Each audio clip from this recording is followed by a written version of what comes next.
धामी ने मॉरिशस के प्रधानमंत्री से की मुलाकात। मॉरिशस के पीएम ने आतिथ्य परंपरा की जमकर की सराहना। कहा, पीएम मोदी के नेतृत्व में भारत का पूरे विश्व में हो रहा है नाम। चमोली पहुंचे नेता प्रतिपक्ष यशपाल आर्य। धराली में आपदा प्रभावित क्षेत्रों का किया निरीक्षण। प्रभावितों से की मुलाकात। केदारनाथ धाम के लिए शुरू हो रही हेली सेवा। 3 माह बाद उड़ान भरेंगे हेलीकॉप्टर। नागरिक उड्डयन विकास प्राधिकरण की सभी तैयारियां पूरी। पिथौरागढ़ जिले में भारी बारिश से कई सड़कें हुई बंद।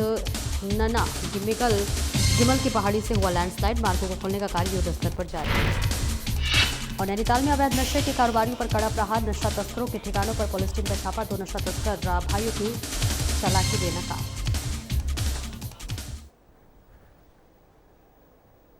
नमस्कार, स्वागत है आपका। मैं हूं आपके साथ सपना दीपक मद्देशिया। बुलेटिन का आगाज करेंगे। मुख्यमंत्री पुष्कर सिंह धामी ने मॉरिशस के प्रधानमंत्री डॉक्टर नवीन रामगुलाम से मुलाकात की है। मॉरिशस के पीएम ने उत्तराखंड की आतिथ्य परंपरा की जमकर सराहना की। सीएम ने भगवान का प्रसाद और umbrella brand house of Himalayas के उत्पाद भेंट किए। पीएम मोदी के नेतृत्व में भारत का पूरे विश्व में हो रहा नाम, सीएम धामी ने कहा। मॉरिशस के पीएम की भारत यात्रा मॉरिशस और भारत के बीच संबंधों को करेंगे और मजबूत। जॉली ग्रांट से मॉरिशस के पीएम देवभूमि से तिरुपति के लिए हुए रवाना।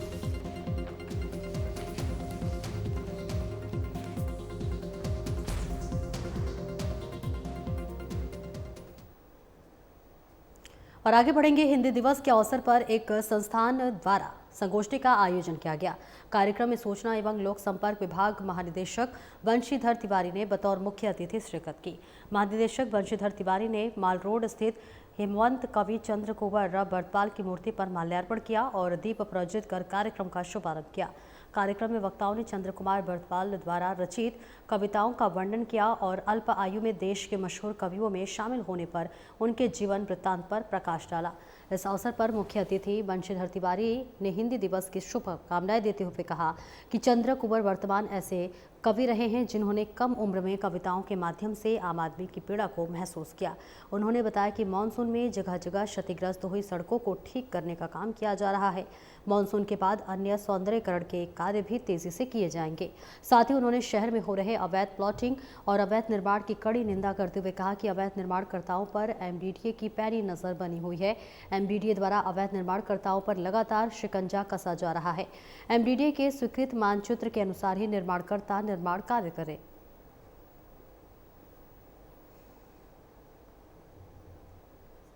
तो आप सभी को हिंदी दिवस की हार्दिक शुभकामनाएं। और चंद्र कुंवर बर्तपाल जी एक हिंदी के बड़े मूर्धन विद्वान और कवि रहे हैं और उनके स्मृति में आज यहाँ एक आयोजन किया गया है। इसके लिए मैं पूरी टीम को बधाई देता हूँ और आप सभी को बधाई देता हूँ इसके लिए। कि कल मुख्य सचिव महोदय ने भी निर्देश दिया और बारिश की वजह से आप देख रहे हैं जगह जगह क्षतिग्रस्त हुई सड़कें भी, फुटपाथ भी।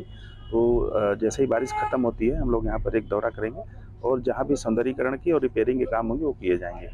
तो अगर आप देखेंगे प्राधिकरण स्तर से लगातार जो अवैध निर्माण है उसके खिलाफ कार्रवाई करें, जो अवैध प्लाटिंग है उसके खिलाफ भी कार्रवाई कर रहे हैं। और एक वन टाइम सेटलमेंट की पॉलिसी भी मसूरी के लिए बनाई गई है जो विचाराधीन है, उस पर भी निर्णय लिया जाएगा ताकि यहाँ की जो समस्या है उनका समाधान किया जाए। टेंडर उसका निकाला है और बारिश जैसे ही खत्म होगी उसका हम काम शुरू कर देंगे। है उस पर हम लोग विचार करेंगे। भी सेक्टर है, हम लोग हफ्ते में एक दिन जितने भी हमारे एम्प्लॉई हैं सारे के सारे लोग उस सेक्टर में जा करके और जितने भी अवैध निर्माण के खिलाफ कार्रवाई कर रहे हैं तो मसूरी सेक्टर में भी इस दिन हम पूरी टीम को यहाँ लगाएंगे और जो इस तरह की गतिविधियां हैं उसके खिलाफ हम लोग कार्रवाई करेंगे। वो OTS स्कीम जो है उसका परीक्षण चल रहा है और शीघ्र ही उसका हम लोग लेकर के आएंगे ताकि जो यहाँ की समस्या है उसका समाधान है। उसमें क्या है कि जो प्री अप्रूव्ड मैप हैं जो रेजिडेंशियल हैं उसमें अलग अलग तरह की डिज़ाइन हम लोगों ने अपने जो हमारा सॉफ्टवेयर उसमें डाला हुआ है। तो किसी को अगर अपना घर बनाना है तो कहीं जाने की जरूरत नहीं है, उसी मैप से अगर उसके मन के मुताबिक है सिलेक्ट करके अपलोड कर देंगे तो हम उसको सैंक्शन कर देंगे। ये भी आपकी बात बिल्कुल जायज़ है। यहाँ पर चूँकि 1958 के बाद से दिक्कतें हैं और कोई नई आवासीय कॉलोनी आ नहीं पाई है तो लैंड पूलिंग पॉलिसी के तहत हम लोगों ने प्रस्ताव मांगे हैं और उसमें 1-2 ज़मीनों के प्रस्ताव प्राप्त हुए हैं। उसका परीक्षण करके फिर उसको क्रय करेगा प्राधिकरण, फिर उसको बनाएगा। जो उसका शिलान्यास माननीय मुख्यमंत्री द्वारा किया गया था और चूँकि बारिश की वजह से हम लोग सारे निर्माण कार्य रोके हुए हैं, जैसे ही बारिश समाप्त होगी उसको हम लोग शुरू करेंगे। और वही 2 सितंबर 1994 को मसूरी गोलीकांड के बाद यहां पर कर्फ्यू लगा दिया गया था और सारी सीमाओं को सील कर दिया गया था। इस दौरान मसूरी में 6 लोगों ने अपनी शहादतें दी। इसके बाद पूरा उत्तराखंड राज्य आंदोलन की आग में झुलस गया।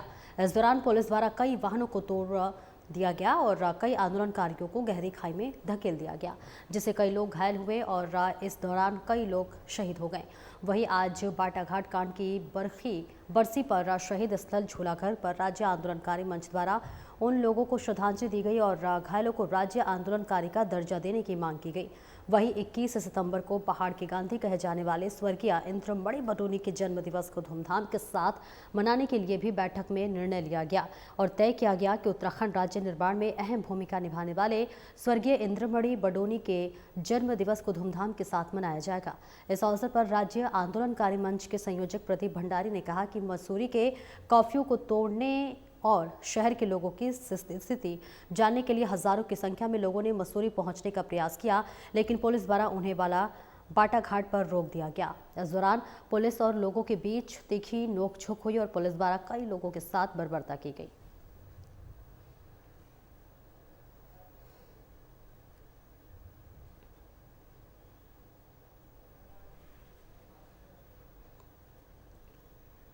हरिद्वार में बदमाशों के हौसले बुलंद हैं। आज शिवालिक नगर की पौष कॉलोनी में मॉर्निंग वॉक पर निकली महिला से बाइक सवार बदमाश ने चैन झपट ली।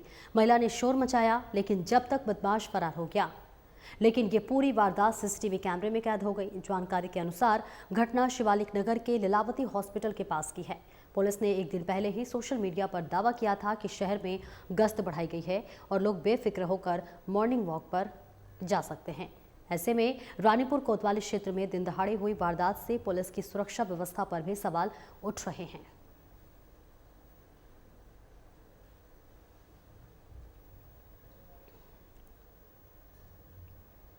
हरिद्वार के बुग्गावाला में थाना दिवस पर जन समस्याएं सुनी गई। बुग्गावाला के सीओ ने अवैध मादक पदार्थ के सेवन और नशे से होने वाले दुष्परिणाम उत्तराखंड पुलिस ऐप का फीचर गौरा शक्ति EFIR साइबर क्राइम के संबंध में जानकारी दी गई। अधिकतर समस्याओं का मौके पर ही निस्तारण किया गया। इस दौरान ग्राम प्रधान पति शहीद वाला ग्रंथ शुभम चौहान ने बताया कि गांव में शाम के समय बिजली नहीं आ रही है, जिस पर प्रभारी निरीक्षक द्वारा बिजली विभाग के जेई को फोन कर इस समस्या से अवगत कराया गया तो उन्होंने बताया कि रोस्टिंग को चेंज करा दिया जाएगा।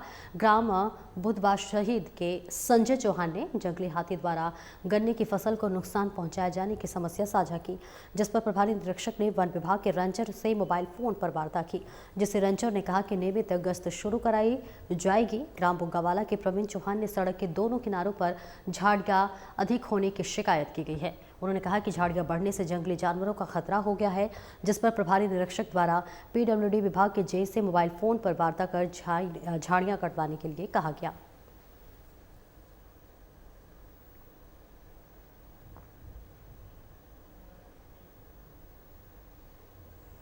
नैनीताल की लोअर माल रोड में दरारें आने की समस्या बरकरार है। 2018 में सड़क धंसने के बाद लगभग 1 माह तक यातायात पूरी तरह से बाधित रहा था। इसके बाद से सड़क का अस्थायी उपचार किया गया था, लेकिन स्थायी समाधान नहीं निकला। अब लोक निर्माण विभाग ने सड़क के स्थायी उपचार के लिए लगभग 3.48 करोड़ रुपए का बजट स्वीकृत किया है। वहीं लोनवी ने दिल्ली की एक कंपनी को ठेका निविदा के माध्यम से दे दिया है। कंपनी सेल्फ ड्रिलिंग एंकर्स की आधुनिक तकनीक से सड़क का अस्थायी उपचार करेगी। उपचार के बाद सड़क की सुरक्षा बनी रहेगी और यातायात प्रभावित नहीं होगा। इससे पहले 6 बार निविदा निकाले जाने के बावजूद कोई भी ठेकेदार कार्य करने के लिए आगे नहीं आया था। ठेकेदार ने बजट कम होने का हवाला देते हुए काम करने से इनकार कर दिया था। अब 7वीं बार निविदा प्रक्रिया के बाद ठेकेदार मिलने पर काम शुरू होने की उम्मीद है। दादी पिथौरागढ़ जिले में लगातार बारिश की वजह से सड़कें बंद हो गई हैं। जी हां, भारी बारिश से कई सड़कें बंद हो चुकी हैं। बारिश के कारण थल पिथौरागढ़, थल वेरीनाग, थल मुंसियारी मोटर मार्ग बंद हो गया है। ऐसे में थल पिथौरागढ़ सड़क के खुलने की अभी संभावना नहीं है। 30 मीटर सड़क धंस चुकी हैं। इसके साथ ही साथ थल से 600 मीटर पिथौरागढ़ की ओर नना मिगल की पहाड़ी से हुआ लैंडस्लाइड। देर रात्रि से जिले में लगातार बारिश के चलते सैकड़ों वाहन फंसे। मार्गों में जगह जगह पर गिरा मलबा। प्रशासन ने जेसीबी मशीनें लगाकर मलबा हटाने के दिए निर्देश। मार्गों को खोलने का कार्य युद्ध स्तर पर जारी।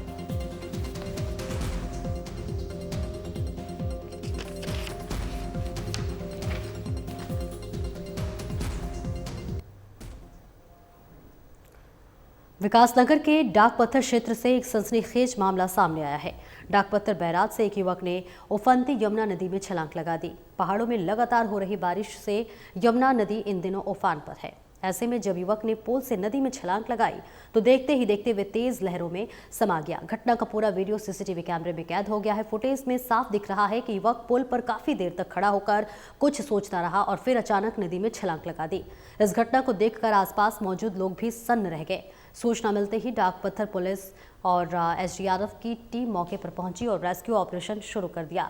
नदी का पानी उफान पर होने के कारण सर्च ऑपरेशन बेहद मुश्किल साबित हो रहा है। टीमें लगातार युवक की तलाश में जुटी हुई है, लेकिन अभी तक कोई भी सफलता नहीं मिली है। वहीं पुलिस युवक के आत्महत्या करने के कारणों की जांच कर रही है। इस घटना के बाद पूरे इलाके में सनसनी का माहौल है और लोग स्तब्ध हैं कि आखिर युवक ने ऐसा कदम क्यों उठाया।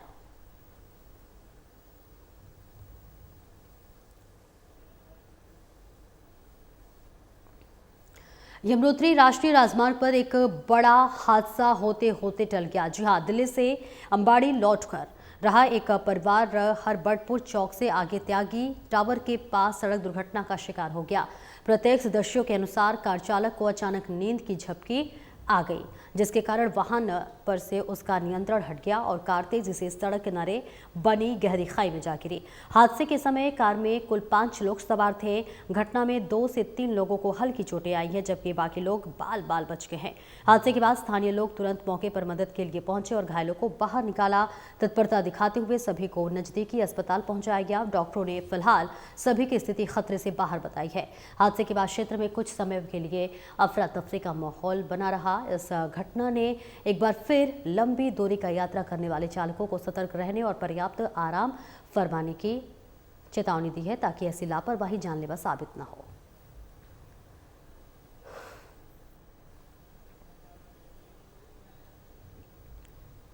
हरिद्वार की सिडकुल थाना पुलिस ने क्षेत्र में चल रही अवैध नकली शैम्पू फैक्ट्री का भंडाफोड़ किया है। मामले में 3 आरोपियों को गिरफ्तार करते हुए करीब 15 लाख रुपए का सामान बरामद किया है, जिसमें 1350 लीटर कच्चा माल, पैकिंग मशीन और हजारों बोतलें शामिल है।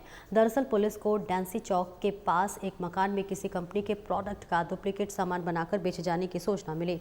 सूचना पर मौके पर जांच के लिए पुलिस टीम पहुंची तो पुलिस को देखकर मकान के अंदर से एक व्यक्ति छत के रास्ते भाग गया। पुलिस टीम को मकान के अंदर 3 व्यक्ति मौजूद मिले। कमरों के अंदर चेकिंग की गई तो एक कमरे में ब्रांडेड शैम्पू बनाए जा रहे थे। मौके से कुछ और सामान भी बरामद हुआ।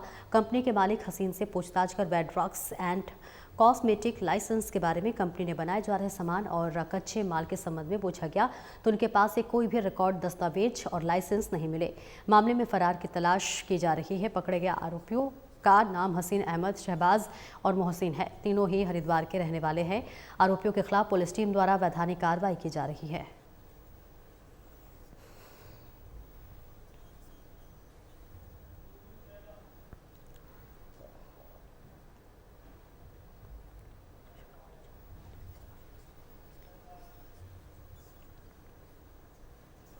और आगे बढ़ेंगे जहां केदारनाथ धाम यात्रा के लिए आज से हेली सेवा शुरू होने जा रही है।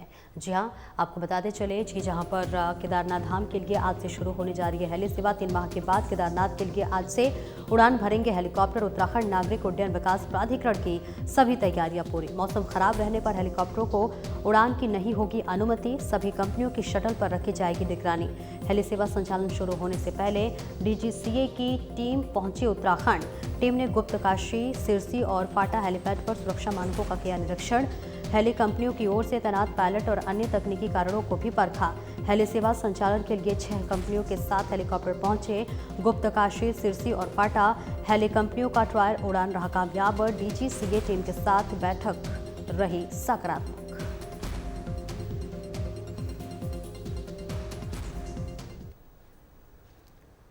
और वहीं नैनीताल के एसएसपी प्रहलाद नारायण मीणा के नेतृत्व में पुलिस टीम ने अवैध नशे के कारोबारियों पर तगड़ा प्रहार किया है। नैनीताल पुलिस टीम ने नशा तस्करों के ठिकानों पर रेड मारकर 2 नशा तस्कर भाइयों को जोड़ी की चालाकी बेनकाब की। मुखानी पुलिस टीम द्वारा थाना क्षेत्र कंजर बस्ती, पीपल के पेड़ के पास कलावती बैंक्वेट हॉल, फतेहपुर गुजरावाड़ा में छापेमारी की गई। इस दौरान आरोपियों के ठिकानों से जमीन में गाड़े नीले ड्रम में छिपाकर रखी गई 250 पाउच अवैध कच्ची शराब बरामद की है। मुखानी पुलिस ने गुंडा एक्ट में तस्करों के खिलाफ मुकदमा दर्ज करते हुए कार्रवाई की है। पकड़े गए दोनों आरोपियों का नाम अरुण आर्या और करण आर्या है। दोनों आरोपी भाई साथ में मिलकर नशा तस्करी के अपराध को अंजाम दे रहे थे। नैनीताल पुलिस का युवाओं के नशे का जहर खोलने वालों को साफ संदेश है कि नशा तस्करों के खिलाफ अभियान निरंतर जारी रहेगा। अपराधियों द्वारा अपनाए गए नए तरीकों का भी पुलिस पर्दाफाश कर कार्रवाई करेगी। आम नागरिकों से अपील है कि नशे के खिलाफ पुलिस का सहयोग करें और सूचना साझा करें।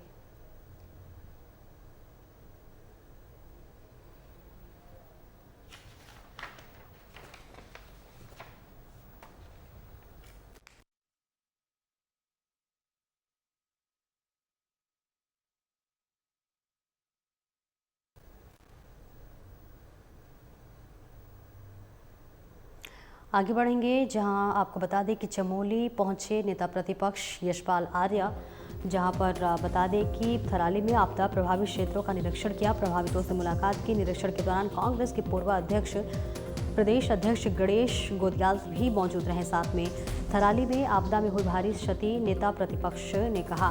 इस बीच आपदा प्रभावित क्षेत्रों में भयावह स्थिति है। कांग्रेस कार्यकर्ता प्रभावित क्षेत्रों के पीड़ितों की कर रहे हैं मदद। आपदा को लेकर सरकार ने नहीं दिखाई संवेदनशीलता। सरकार ने आपदा पीड़ितों की नहीं ली सुध। सरकार को प्रभावितों के साथ होना चाहिए खड़ा। कांग्रेस का मकसद राजनीति करना नहीं, क्षति की होनी चाहिए पूरी भरपाई। इसके साथ ही मुआवजा राशि बढ़ाने की भी मांग की गई। सरकार को निभानी चाहिए अपनी जिम्मेदारियां। आपदा की इस घड़ी में कांग्रेस प्रभावितों के साथ खड़ी है। आपदा के दौरान सरकार ने नहीं की समुचित व्यवस्था। गणेश गोदियाल ने कहा, पीड़ितों को नहीं पहुंचाई राहत। आपदा के दौरान भेदभाव नहीं किया जा सकता स्वीकार। सरकार को कनेक्टिविटी की ओर देना चाहिए ध्यान। और मेरी गाड़ी ऊपर फंसी हुई है और ठीक है, और जल्दी से जल्दी हमारी गाड़ी निकालने की कोशिश करें। मूल क्षेत्र में 16 गाँव में आप लोगों ने कोई टीम या रोड ही जा सकते हैं, दिन का मुआवजा मिलना चाहिए हमको। क्या है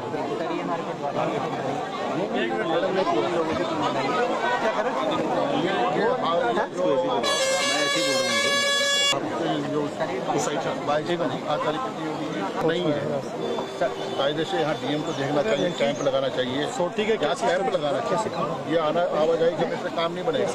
यहाँ पर तो एक कैंप लगना चाहिए। यहाँ पर आपका कहते हैं मेडिकल हेड के लिए मेडिकल एड मिलनी चाहिए। कोई आए यहाँ प्रशासन के, कोई तहसीलदार, कोई हमारे कर्मचारी, पटवारी, लेखपाल कोई आए?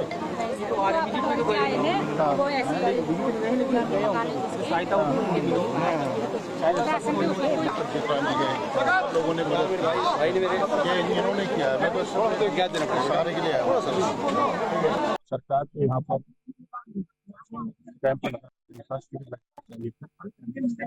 और जो क्षतिग्रस्त घर हैं और जो मुआवजा मिलना चाहिए, जो बचत आश्रित है, उनको पर्याप्त मुआवजा मिलना चाहिए था।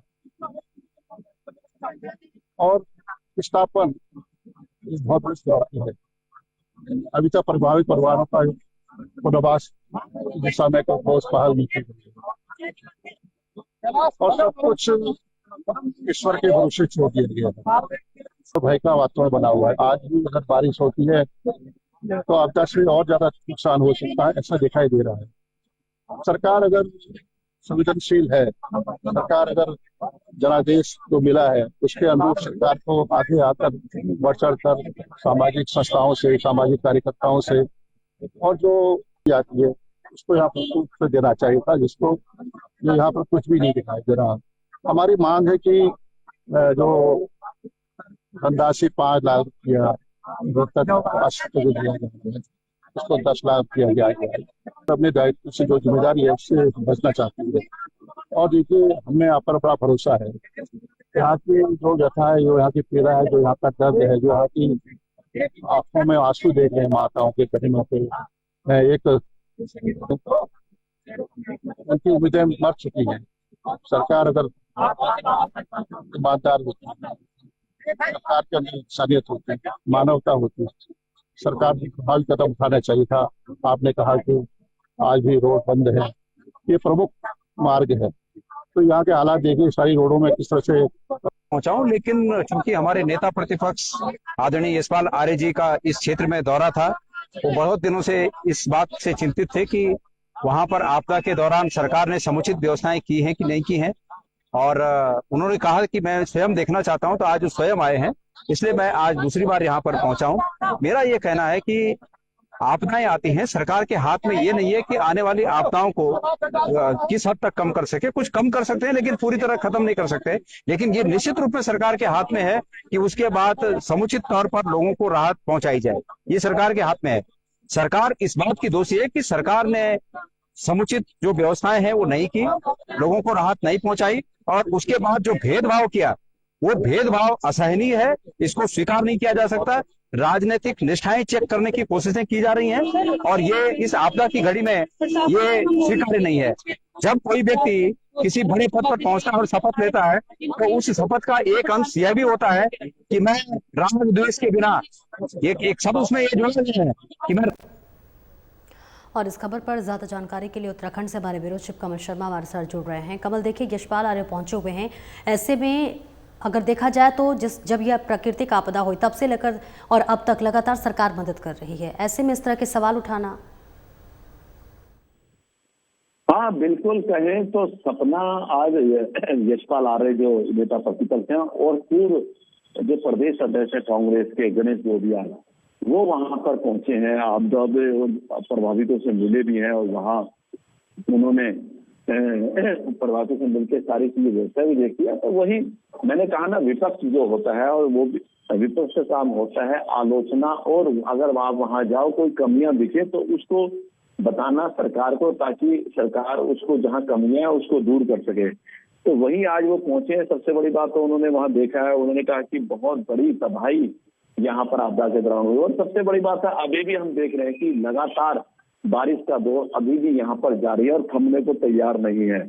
और कुल मिला के कहें, उन्होंने लोगों से बात भी करी है, सारी चीजों की जानकारियां ली थी। यही उन्होंने कहा है कि एक तो उन्होंने कहा है कि जो मुआवजा राशि दी गई है वो कम है, सरकार को इसको बढ़ाना चाहिए, क्योंकि लोगों का नुकसान बहुत ज्यादा हुआ है। और साथ ही जो यहाँ पर अभी तक काफी दिन हो गए हैं, जो अभी समुचित व्यवस्थाएं जो इनके लिए नहीं हो पाई हैं, वो उनको होना चाहिए। साथ ही उन्होंने कहा कि हमारा काम राजनीति करना नहीं है, पर जो कमियां हैं, जो यहाँ के इनके दुख दर्द हैं, वो सरकार तक बात पहुंचे, इसके लिए हम अपनी बात सरकार तक पहुंचाना चाहते हैं। तो ये बात उन्होंने कही है, और उन्होंने कहा है कि कांग्रेस पार्टी जो है हर प्रभावित के साथ खड़ी है, और जो हर संभव मदद होगी कांग्रेस भी आप लोगों की करेगी। बहुत बहुत शुक्रिया कमल इस महत्वपूर्ण जानकारी के लिए।